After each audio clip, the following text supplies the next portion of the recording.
ને મિત્રો મજામાં.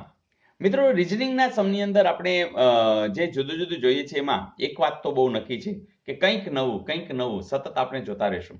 અને બીજા બધાને આવડે કે ના આવડે પણ આપણી પ્રેક્ટિસ એટલી જોરદાર હોય કે આપણને આવડે અને એ પણ ઝડપથી આવડે. જેમ કે અહીંયા 1236, 45,615, 78, ઓહો બહુ ફાસ્ટ ગાડી ચાલે છે. ડિફરન્સની ટ્રાય કરો, કંઈ મેળ પડશે નહીં. તો વિડીયો સ્ટોપ કરો અને ટ્રાય કરો. હા તો મિત્રો, તમે લોકો પ્રયાસ કર્યો હશે પણ મને એટલી ખાતરી છે કે જેની જાજી પ્રેક્ટિસ હશે એને કદાચ ઝડપથી આવડી ગયું હશે.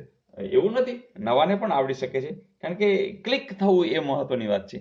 તો કોઈ પણ નવા સમની અંદર શું ક્લિક થાય, જે કદાચ મેં આવો સમ ક્યાંય જોયો નથી, કારણ કે મેં તમારા માટે ખાસ બનાવ્યો છે. મિત્રો, તો અહીંયા તમે જોતા હશો કે 1236, 45,600 કંઈ જામતું નથી. પણ હા, એવું જામે છે. અહીંયા એકડો છે, બગડો છે, તગડો છે, ચોગડો છે, પાંચડો છે, છગડો છે, સાતડો છે, આઠડો છે, નવડો છે, અને હવે ક્યાંય 10, હા 10 છે, 11 છે, 12 છે. મિત્રો આવું કે જેની અંદર અહીંયા જે છે એ શું છે, તો આ બધાનો સરવાળો છે, હે ને. તો અહીંયા જે રેફરન્સ છે એ માત્ર પહેલી 3 સંખ્યા સાથે ચોથી સંખ્યા છે, અને માત્ર 10 વાળું તો આ એક જ છે. એટલે એ રીતે થોડું ઇઝી પણ કર્યું છે. તો તમે આ પકડી શકો છો કે પહેલા 3નો સરવાળો, અને અહીંયા ક્રમ છે, અહીંયા અલ્પ વિરામ નથી, હે ને. અહીંયા અલ્પ વિરામ નથી, નહીં તો હજી તમે પકડી શકત કે ભાઈ આ થઈ શકે. તો આવું કંઈક કે જેમાં કંઈક નવું હોય, અને આવું નવું છે એ આપણા એનડીસીના વિદ્યાર્થીઓને તો જરૂર આવડશે. હજી એક આવો આપી દો, ચલો આપી દો. મિત્રો આ પણ ચલો ટ્રાય કરો. તો મને લાગે છે તમે ડિફરન્સ ને આ બધું જોશો તો કંઈ મેળ પડશે નહીં, પણ અમુક લોકોને તો તોય આવડી ગયું છે. That's good.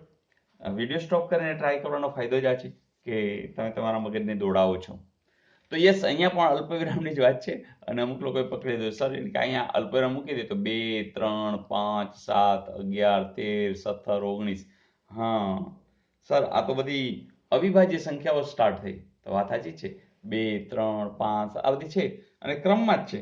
તો 17 પછી 19 પછી કોણ આવે, તો કે 23 પછી કોણ આવે, તો પછી 29. તો 23, 29 એવું ક્યાંય છે, જરૂર છે. તો આ 23 અને 29. તો આવું કંઈક મિત્રો કે જેમાં કંઈક નવીનતા હોય, તો આવા સમ મને નથી ખબર, કદાચ ક્યાંય પૂછાણા નહીં હોય, પણ હવે પૂછાઈ શકે છે, કારણ કે ઘણું બધું આવી રહ્યું છે. તો નવું કંઈક મૂકવું હોય તો આપણી ચેનલ તો છે અને છે. તો મજા આવી દોસ્તો. તો મિત્રોને પણ આપો આવા સમ, એ પણ રાજી થશે અને મજા પણ આવશે. જોઈએ. હા યસ, આજનું હોમવર્ક આપી દો. તો હોમવર્ક રેડી છે.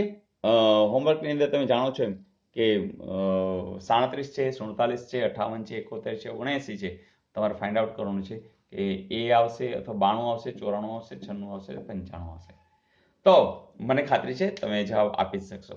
અને હા, લાસ્ટ જે હોમવર્ક આપ્યું હતું એ પણ જરા જોઈ લઈએ. પ્રશ્ન બહુ મસ્ત હતો કે મહેશ સાંજે સૂરજના અજવાળામાં દક્ષિણ તરફ જાય છે, તેનો પડછાયો કઈ બાજુ પડશે. મિત્રો આપણે જાણીએ છીએ કે આ શું છે, પશ્ચિમ છે, બરાબર, પૂર્વ છે, ઉત્તર છે, દક્ષિણ છે. તો સ્વાભાવિક છે સાંજે છે તો સૂરજ ક્યાં હશે, અહીંયા હશે. પડછાયા બધા કેમ પડવાના છે, આ બાજુ પડવાના છે. હવે એ મહેશભાઈ છે એ કઈ તરફ જઈ રહ્યા છે, તો દક્ષિણ તરફ જઈ રહ્યા છે. તમે કલ્પના કરો, આ બાજુ મોઢું છે, તો એનો જે જમણો હાથ છે એ આ બાજુ હશે, ડાબો હાથ હશે એ આ બાજુ હશે. તો સ્વાભાવિક છે તમે તરત કહેશો કે સર એના ડાબી તરફ છે એ એનો પડછાયો પડશે. તો માત્ર એક આકૃતિમાં બસ દોરવાથી તમે આખી કલ્પનાને જોડશો, એટલે ગમે તેવા દાખલા હોય એ તમારા માટે હવે ઇઝી છે. તો મજા આવી દોસ્તો. તો બસ રોજ મજા કરતા રહેશું અને આપણા મિત્રોને પણ કરાવતા રહેશું. મને ઘણા લોકોએ લખ્યું અને ઘણા લોકો રાજી એટલે થયા કે સર દરરોજ કંઈક નવું મળે છે અને દરરોજ હોમવર્કની પણ મજા આવે છે. તો બસ મિત્રો, આ રીતે જ, અને આનો ફાયદો અત્યારે નહીં ખબર પડે, જેવી પરીક્ષા દેશો અને પરીક્ષાના એ જ દિવસે સાંજે તમે મને કોમેન્ટ્સમાં લખશો કે સર બહુ મજા આવી ગઈ, ત્યારે તમારો આ બધો થાક છે ઉતરી જવાનો છે. તો અત્યારે જેટલો થાક લાગે ભલે લાગે, કામ તો જાજુ કરવું જ છે, અન્ય કરતાં વધારે કરીને બેસી જવું છે. Are you ready? યસ. અને એટલે જ તમે તમામ વિડીયો હજી જોયા ન હોય તો જોઈ લો, એટલે તમે બધાથી આગળ આવી જશો. તો મિત્રો, નવું નવું શીખતા રહેશું, શીખવતા રહેશું. આવજો.